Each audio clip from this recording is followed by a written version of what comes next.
همه ما گاهی اتفاقهای عجیبی که در سرتاسر جهان باعث حیرت و حتی ترسمان میشوند را میشنویم.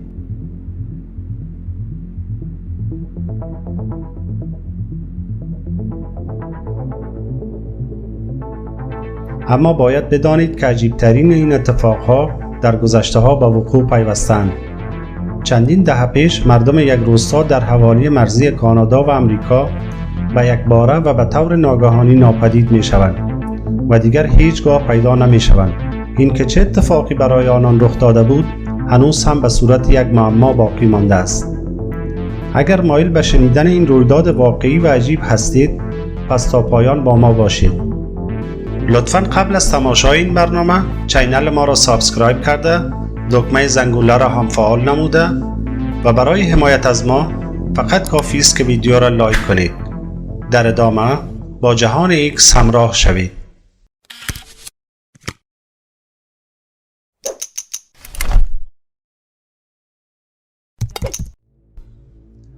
با سلام به شما همراهان گرامی.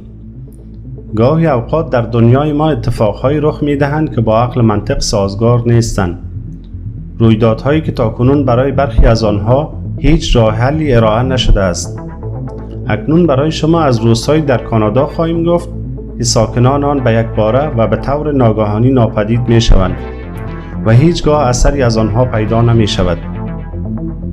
در منطقه نوناووت میان مرز امریکا و کانادا دریاچه‌ای با نام آنجیکانی وجود دارد. در اطراف این دریاچه و زمین‌های یخزده اطراف آن اسکیموهایی زندگی می‌کردند که جمعیت آنها بالغ بر 2000 نفر بود. جایی که مردمان آن از راه ماهیگیری و شکار حیوانات امرار معاش می‌کردند. این حادثه عجیب که در نوامبر سال 1930 به وقوع پیوست، بازتاب گسترده‌ای در منطقه و سراسر کانادا پیدا کرد. ماجرا از آنجا شروع می شود که یک تله‌گذار حیوانات به نام جو لابل هنگامی که مثل همیشه در حال گذر از روستا بود با روستای خالی از مردم و اسکیموها مواجه می شود. اکنون داستان را از زبان جو لابل برایتان بیان می کنیم. همیشه هنگام گذر از روستا مردمان شاد و سرزنده را می دیدم که به من خوش آمد می گفتند و در حال ماهیگیری بودند. اما این بار ناگهان با سکوتی ترسناک مواجه شدم. برای رفتن به روستا کنجکاو شدم تا شاید اثری از مردم در آن بیابم. تمام خانه‌ها و روستا را گشتم اما هیچ اثری از مردم نیافتم. ناگهان دودی را از دور دیدم که مشخص بود از آتشی است که تازه خاموش شده. بدون هیچ معطلی خود را به آتش رساندم تا شاید اثری از روستاییان پیدا کنم. اما چیزی که با آن مواجه شدم تنها غذای سوخته‌ای بود که ساعتها روی آتش مانده بود. جو پس از مدت کوتاهی متوجه می شود که اتفاق وحشتناکی در روستا رخ داده است. بنابراین خود را سریعاً به نزدیکترین اداره تلگراف می رساند تا این واقعه را برای پلیس گزارش دهد.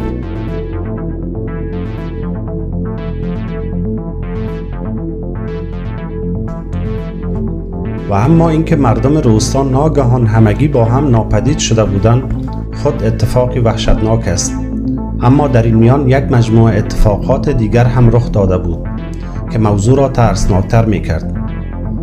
هنگامی که محققان برای تحقیق در روستا دست به کار می شوند با صحنه‌های عجیب روبرو می شوند که مسئله پیچیده تر می شود. یکی از این رخدادها 7 سگ سورتمه متعلق به اسکیموها بودند که چند مایل آن طرفتر از روستا در حالی که از گرسنگی تلف شده بودند پیدا می شوند. این سگ‌ها در حالی از گرسنگی مرده بودند که چندین فروشگاه درست در نزدیکی آنها وجود داشته است و همگی آنها نیز باز بودند. از طرفی سگ‌های سورتمه برای اسکیموها بسیار با ارزش هستند و این که آنها به خاطر نداشتن غذا تلف شوند بسیار عجیب است.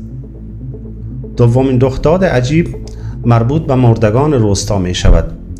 تمام مردگان روستا نبش قبر شده و اجساد داخل قبرها هم به مانند مردمان روستا ناپدید شده بودند. و اما سومین اتفاق عجیب هم از زبان برخی از شاهدان که در فاصله های چندین مایلی روستا بودند نقل می شود. آنها از نور آبی عجیبی بر فراز روستا صحبت می کردند که بعد از مدتی ناپدید شده بود.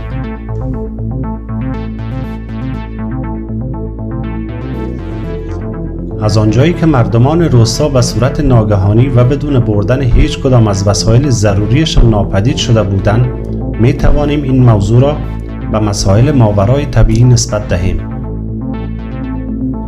با توجه به این تفاسیر، فرضیه هایی که برای این روستا مطرح می شوند همگی می توانند متعلق به دنیای ماورای طبیعت باشند که ما به برخی از آنها اشاره می کنیم. حمله بیگانگان. برخی می گویند این اتفاق می تواند با موجودات فضایی در ارتباط باشد. یکی از دلایلی که به این فرضیه قوت می بخشد همان نور آبی رنگ است که بر فراز روستا مشاهده شده بود. این نور می تواند خود دلیلی برای فرود آمدن موجودات فضایی در این روستا باشد. ارواح شیطانی. جو لابل خود یکی از افرادی است که عقیده دارد افراد روستا توسط ارواح شیطانی اسکیموها دزدیده شدند. تورنگارسوک در فرهنگ بومی آن مردم نام خدایی است که سردسته تمامی ارواح خبیثه است که در آسمان ها زندگی می کند و حتی می تواند در کالبد حیوانات نیز ظاهر شود که علت مرگ سگ ها را به آن ربط می دهند.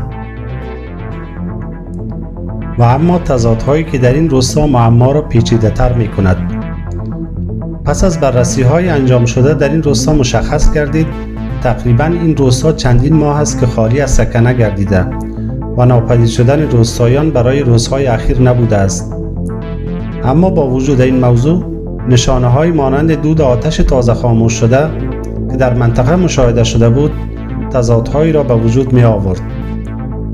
همان گونه که به آن اشاره نمودیم، ماجرای این روستا بسیار بحث برانگیز بوده و تاکنون برای اتفاقهایی که آنجا رخ داده بود هیچ دلیل قابل قبولی ارائه نشده است. طبق گفته‌های نشریه RCMP اصلاً چنین روستایی در این منطقه با آن اندازه وجود نداشته است که بخواهد نابود شود. البته به نظر می رسد چون دلیلی برای این موضوع پیدا نکردن، موضوع را در کل رد کرده باشند. دوستان و همراهان گرامی، با نهایت سپاس از اینکه تا پایان همراه ما بودید. لطفاً با سابسکرایب کردن چینل و لایک نمودن برنامه‌های ما را حمایت کنید تا برنامه‌های بهتر و جذابتری ارائه کنیم. در پایان نظراتتان را درباره این اتفاق با ما شریک سازید. با آرزوی موفقیت، شادی و سلامتی شما عزیزان.